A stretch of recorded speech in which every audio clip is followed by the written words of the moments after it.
5 कृत्यों का प्रतिपादन, प्रणव एवं पंचाक्षर मंत्र की महत्ता, ब्रह्मा विष्णु द्वारा भगवान शिव की स्तुति तथा उनका अंतर्ध्यान। ब्रह्मा और विष्णु ने पूछा, प्रभु, सृष्टि आदि 5 कृत्यों के लक्षण क्या है, यह हम दोनों को बताइए। भगवान शिव बोले, मेरे कर्तव्यों को समझना अत्यंत गहन है, तथापि मैं कृपापूर्वक तुम्हें उनके विषय में बता रहा हूँ। ब्रह्मा और अच्युत, सृष्टि, पालन, संहार, तिरोभाव और अनुग्रह, ये 5 ही मेरे जगत संबंधी कार्य हैं जो नित्य सिद्ध है। संसार की रचना का जो आरंभ है उसी को सर्ग या सृष्टि कहते हैं। मुझसे पालित होकर सृष्टि का सुस्थिर रूप से रहना ही उसकी स्थिति है। उसका विनाश ही संहार है। प्राणों के उत्क्रमण को तिरोभाव कहते हैं। इन सब से छुटकारा मिल जाना ही मेरा अनुग्रह है। इस प्रकार मेरे 5 कृत्य हैं। सृष्टि आदि जो 4 कृत्य हैं वे संसार का विस्तार करने वाले हैं। 5वां कृत्य अनुग्रह मोक्ष का हेतु है। वह सदा मुझ में ही अचल भाव से स्थिर रहता है। मेरे भक्तजन इन 5 कृत्यों को 5 भूतों में देखते हैं। सृष्टि भूतल में, स्थिति जल में, संहार अग्नि में, तिरोभाव वायु में और अनुग्रह आकाश में स्थित है।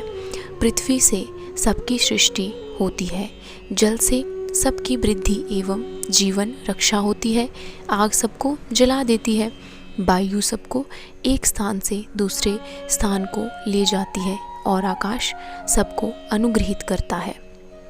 विद्वान पुरुषों को यह विषय इसी रूप में जानना चाहिए। इन 5 कृत्यों का भार वहन करने के लिए ही मेरे 5 मुख हैं। 4 दिशाओं में 4 मुख हैं और इनके बीच में 5वां मुख है। पुत्रों, तुम दोनों ने तपस्या करके प्रसन्न हुए मुझ परमेश्वर से सृष्टि और स्थिति नामक 2 कृत्य प्राप्त किए हैं। ये दोनों तुम्हें बहुत प्रिय हैं। इसी प्रकार मेरी विभूति स्वरूप रुद्र और महेश्वर, मैं दोनों अन्य उत्तम कृत्य संहार और तिरोभाव मुझसे प्राप्त किए हैं, परंतु अनुग्रह नामक कृत्य दूसरा कोई नहीं पा सकता। रुद्र और महेश्वर अपने कर्मों को भूले नहीं हैं, इसलिए मैंने उनके लिए अपना समानता प्रदान की है। वे रूप, वेश, कृत्य, वाहन, आसन और आयुध आदि में मेरे समान ही है। मैंने पूर्व काल में अपने स्वरूप भूत मंत्र का उपदेश किया है, जो ओंकार के रूप में प्रसिद्ध है। वह महामंगलकारी मंत्र है।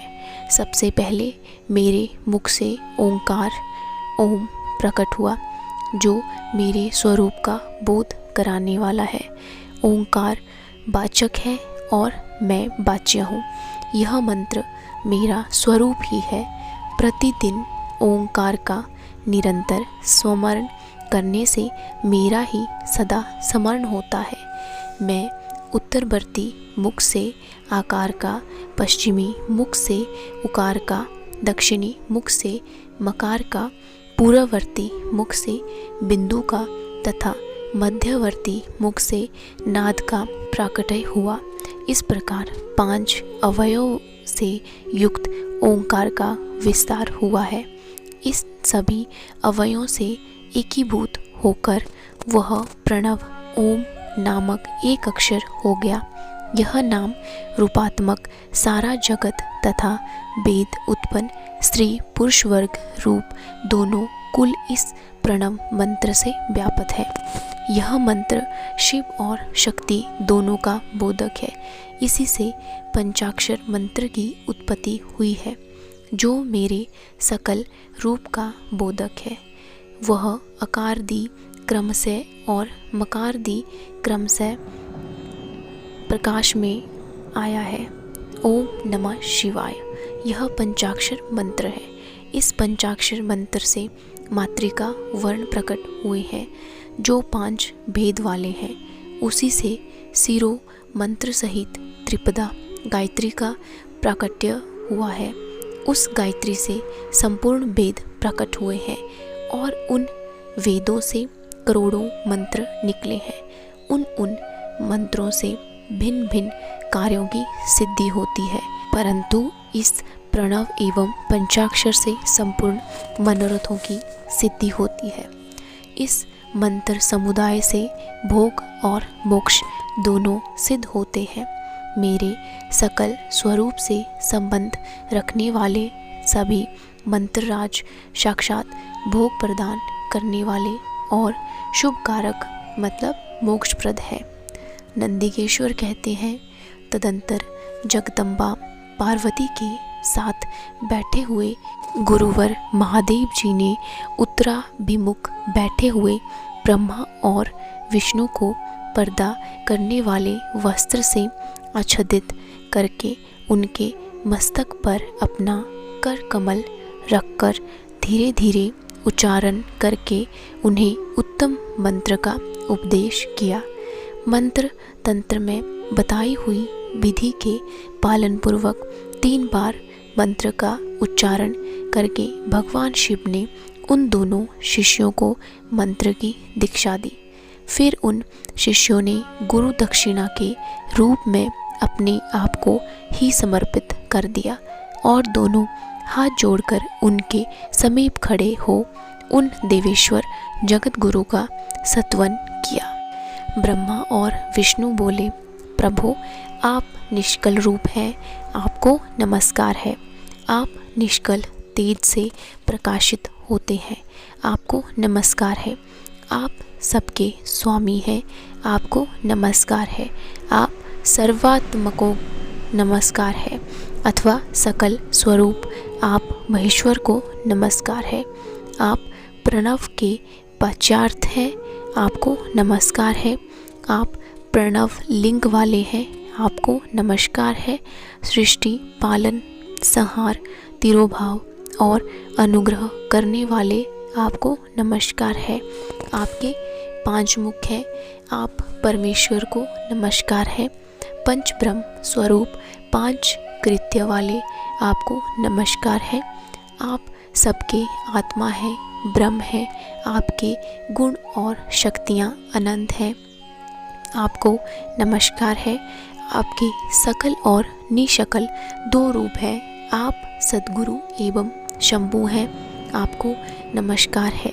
इन पद्यों द्वारा अपने गुरु महेश्वर की स्तुति करके ब्रह्मा और विष्णु ने उनके चरणों में प्रणाम किया। महेश्वर बोले, आद्रा नक्षत्र से युक्त चतुर्दशी को प्रणव का जप किया जाए तो वह अक्षय फल देने वाला होता है। सूर्य की संक्रांति से युक्त महा आद्रा नक्षत्र में एक बार किया हुआ प्रणव जप कोटि गुने जप का फल देता है। मृगशिरा नक्षत्र का अंतिम भाग तथा पुनर्वसु का आदि भाग पूजा होम और तर्पण आदि के लिए सदा आद्र के समान ही होता है, यह जानना चाहिए। मेरा या मेरे लिंग का दर्शन प्रभात काल में ही प्रातः और संगम काल में करना चाहिए। मेरे दर्शन पूजन के लिए चतुर्दशी तिथि निशिथव्यापिनी अथवा प्रदोष व्यापिनी लेनी चाहिए, क्योंकि परिवर्तिनी तिथि से संयुक्त चतुर्दशी की ही प्रशंसा की जाती है। पूजा करने वालों के लिए मेरी मूर्ति तथा लिंग दोनों समान है, फिर भी मूर्ति की अपेक्षा लिंग का स्थान ऊंचा है। इसीलिए मुमुक्षु पुरुषों को चाहिए कि वे बेर मतलब मूर्ति से भी श्रेष्ठ समझकर लिंग का ही पूजन करें। लिंग का ओमकार मंत्र से और बेर का पंचाक्षर मंत्र से पूजन करना चाहिए। शिवलिंग की स्वयं ही स्थापना करके अथवा दूसरों से भी स्थापना करवाकर उत्तम द्रव्यमय उपचारों से पूजा करनी चाहिए, इससे मेरा पद सुलभ हो जाता है। इस प्रकार उन दोनों शिष्यों को उपदेश देकर भगवान शिव वहीं अंतर्ध्यान हो गए। यह था विंध्येश्वर संहिता का अध्याय 10। धन्यवाद।